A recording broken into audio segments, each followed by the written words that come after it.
When you mix your own music, you listen to your music in your car a lot, so you can see what your mixes sound like in a different system, so how they translate outside of the studio that you mixed it in. And what we usually do is we just upload a Dropbox, and then it automatically syncs to our phones, and then we can just check it out in our car. But I've encountered this problem where sometimes I want to check a mix that I don't have on my phone, I don't have the most updated mix, or I forget to render it. And I think I found a solution to work around that. Check this out. So what I needed to do was find a way to remotely trigger builds from my audio software and have that automatically render and upload into Dropbox. Then I could access the audio file wherever I am. So here's how I did that. So first I wrote this Python script. What this Python script does is it runs basically all the time and is listening for a particular file inside Dropbox. Meaning that file is accessible from my phone or from whatever device I need to access that I can change. And then inside that is just a huge list of all the file paths of all the different projects that I have and saved on my computer. And beside that, there's like a 1 or a 0. And if at any point there's a 1 beside that particular file project, the Python script will trigger rendering the project. So this computer is located here at my house. But whenever I run a project, it actually saves that new MP3 or whatever kind of file into Dropbox. And then once it's saved into Dropbox, I can access from my phone or anywhere remotely. Wow. And then after it uploads to Dropbox, it actually will go through and search through all the different projects that I have inside my music recording folder, and then update the list of files and projects that I have in that Dropbox file. So that way I never have to type in anything, never have to type in any particular file path or anything. It automatically updates that with all the projects that I have. And then after it's done, it sets that 1 that I set earlier to a 0 to indicate that, hey, we don't need to trigger this again. It keeps reading that one file over and over and over and over and over again until any of those values, any of those projects have a 1 beside them. So the most difficult part of this will be writing that script to program that actually handles all the logic. And so it's too big a problem and I couldn't Google it itself, so I broke it down into these different sub-problems. So first up, I needed a way to be able to trigger Reaper to render a file without me actually clicking anything.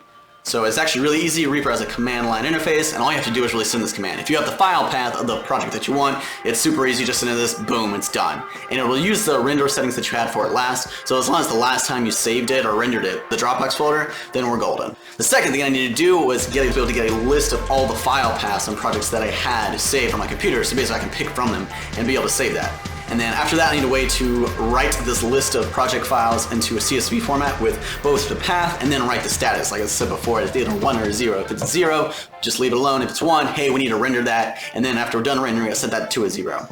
Then the next thing we do is write a reoccurring task. This is just running all the time that just checks to see if any of these projects are set to a 1. And if they have that status, they have that flag, boom, that means we need to start this render. Otherwise, just ignore it.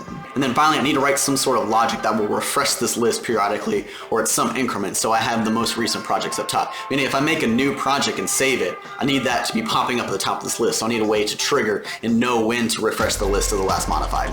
There's codes here. So this is how it starts. So we start off, the only thing that runs from the beginning is this while true, meaning run for forever. And basically run forever, wait 5 seconds, and then run this check files.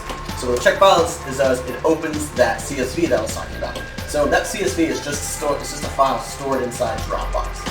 It's literally just this guy. It's a specific path. It doesn't really matter where you store it, but you need to store it in somewhere that is accessible remotely, and this computer that actually is going to render all the audio can see it as well.